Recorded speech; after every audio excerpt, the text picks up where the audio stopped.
কি নাম আপোনাৰ? মোৰ নামটো মহম্মদ নাছিম আলী। ক'ত আহিব? মই এতিয়া যোৱাবাৰ নাজিৰা। ক'ত যাব আপুনি? মই এতিয়া আপোনাৰ সোণাপুৰ যাম। জুবিন ক্ষেত্ৰ। জুবিন ক্ষেত্ৰ বুলি নকওঁ, মই জুবিন দাৰ ওচৰলৈ যাওঁ বুলি কওঁ।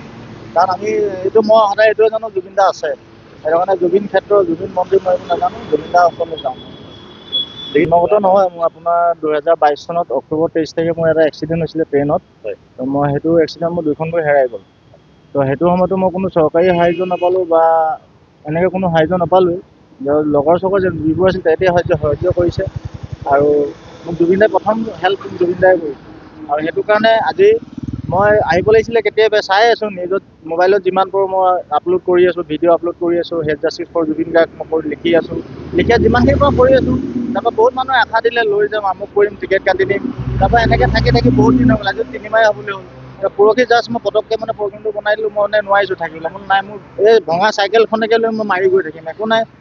জুবিন দাই মোক যিটো সময়ত মোক বিপদৰ পৰা বচাই আনিলে, সেইটো কাৰণে তেওঁৰ কাৰণে মোৰ জানটো গুচি যায়, মই একো কেয়াৰ নকৰোঁ। আজিৰ পৰা আপোনাৰ ওলালোঁ মই কালি 11টা বজাত। কালি ওলাইছে? কালি ৰাতিপুৱা 11টা বজাত ওলাইছোঁ। তাৰপৰা নামতি এডোখৰতো বহুত বেয়া ৰাস্তা। তাৰপৰা আহিলোঁ, তাতো সেই টায়াৰ পামচাৰ হ'ল। তাতো সেই গেৰেজ এটাত সোমালোঁ, বুঢ়া মানুহ তেওঁ নোৱাৰে। তাৰপৰা আকৌ মই নিজে লাগি মেলি কৰি মেলি দিলোঁ।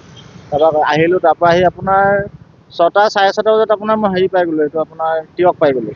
6টা 6:30 বজাত। তাৰপিছত আপোনাৰ যোৰহাট পাইছোঁ 12:30 বজাত আপোনাৰ ভৱন ৰাতি। এক্সিডেণ্টটো মোৰ আপোনাৰ হৈছিলে 2022-ত। মই গৈছিলোঁ তেওঁৰ ওচৰত, মোৰ বহুত প্ৰব্লেম আছিলে। প্ৰব্লেম মানে পইচাৰ ক্ষেত্ৰতে প্ৰব্লেম হয়। এতিয়া বৰ্তমান বোকাখাত পাইছোঁ। বোকাখাতত অকণমান ৰেষ্ট ল'ম বুলি ভাবিছোঁ। যদি থকা জেগা পাওঁ অকণমান আজি থাকিম, মানে কালিও মোৰ হোৱা নাই মানে। তো মানে এনেকৈ ৰাতি গ'লে অকণ ৰিস্কি কথাও হয়। আৰু গাড়ী মটৰৰ কথা আছে। মোৰ যদি পটককৈ টোপনিও আহি যায়, কিবা এটা ক'ব নোৱাৰি বিপদৰ কথা। সেইটো নহওক বোলে, অকণ যদি টাইম পাওঁ, জেগা পাওঁ, ৰখি দিম।